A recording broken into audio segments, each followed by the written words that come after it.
আসসালামু আলাইকুম, hello everyone, welcome back to my channel. সুপ্রিয় দর্শক, সবাইকে স্বাগতম জানিয়ে আজকে আরেকটি রেসিপি নিয়ে চলে আসলাম। এই রেসিপিটি আমরা কম বেশ সবাই করতে পারি। আজকের রেসিপিটি হলো ব্যাচেলার স্পেশাল এবং যারা নতুন রাঁধুনি আছেন তাদের জন্য। ঘরোয়া উপকরণে তৈরি করে দেখাবো একদম সহজভাবে। বিসমিল্লাহির রহমানির রহিম। নিয়ে নিচ্ছি 2 কেজি গরুর মাংস। মাংসটিকে ভালোভাবে ধুয়ে মিডিয়াম সাইজ করে কেটে নিয়েছি। নিয়ে নিচ্ছি 3টি তেজপাতা, দারচিনি 3 থেকে 4 টুকরো, এলাচ 6 থেকে 7টি, লবঙ্গ 6 থেকে 7টি। দিয়ে দিচ্ছি আদা রসুন বাটা 3 টেবিল চামচ। এখন এর মধ্যে দিয়ে দিচ্ছি ধনিয়ার গুঁড়ো 1.5 টেবিল চামচ। দিয়ে দিচ্ছি হলুদের গুঁড়ো 1.5 টেবিল চামচ। দিয়ে দিচ্ছি গুঁড়ো মরিচের গুঁড়ো 3 টেবিল চামচ, জিরে গুঁড়ো 1.5 টেবিল চামচ। দিয়ে দিচ্ছি স্বাদ অনুযায়ী লবণ। এখন এর মধ্যে দিয়ে দিব সরিষার তেল। তেলটি আমরা পরিমাণ অনুযায়ী দিয়ে দিয়েছি। এখন হাত দিয়ে ভালোভাবে মিক্সড করে নিতে হবে। একটু সময় নিয়ে ভালোভাবে হাত দিয়ে মিশিয়ে নিতে হবে। ভালোভাবে মিশিয়ে নেওয়ার পর এর মধ্যে দিয়ে দিব পানি।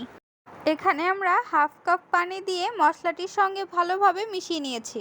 মিশিয়ে নেওয়ার পর বসিয়ে দিচ্ছি চুলায়। এখন ঢেকে রেখে দিব 5 মিনিটের জন্য। চলে আসলাম 5 মিনিট পর। এখন এর মধ্যে দিয়ে দিচ্ছি পেঁয়াজ কুচি। এখানে আমরা মিডিয়াম সাইজের 6টি পেঁয়াজ কুচি করে নিয়েছি। নেড়ে চেড়ে নেওয়ার পর ঢেকে রেখে দিব 10 মিনিটের জন্য মিডিয়াম ফ্লেমে। চলে আসলাম 10 মিনিট পর। ঢাকনাটি উঠিয়ে নিচ্ছি। আবারও ভালোভাবে নেড়ে চেড়ে মিক্সড করে নিচ্ছি। নেড়ে চেড়ে নেওয়ার পর ঢেকে রেখে দিব 8 মিনিটের জন্য। চলে আসলাম 8 মিনিট পর। ঢাকনাটি উঠিয়ে আবারও ভালোভাবে নেড়ে চেড়ে নিচ্ছি। নাড়াচাড়া করার পর ঢেকে রেখে দিব 5 মিনিটের জন্য। এইদিকে আরেকটি চুলায় আমরা বসিয়ে দিচ্ছি গরম পানি। চলে আসলাম 5 মিনিট পর।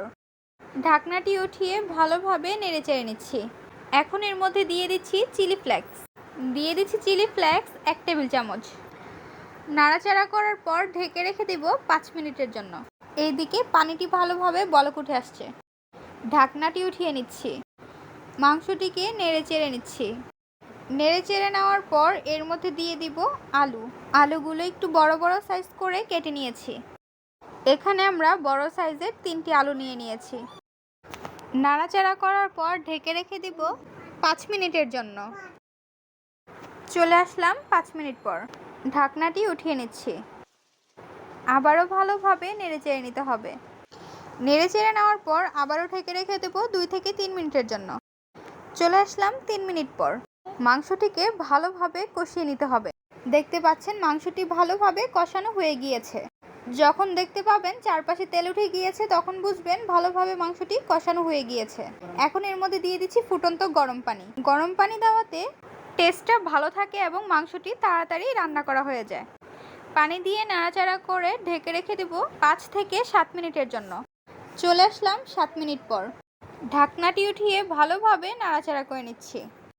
চলে আসলাম 5 মিনিট পর। ঢাকনাটি উঠিয়ে নিচ্ছি।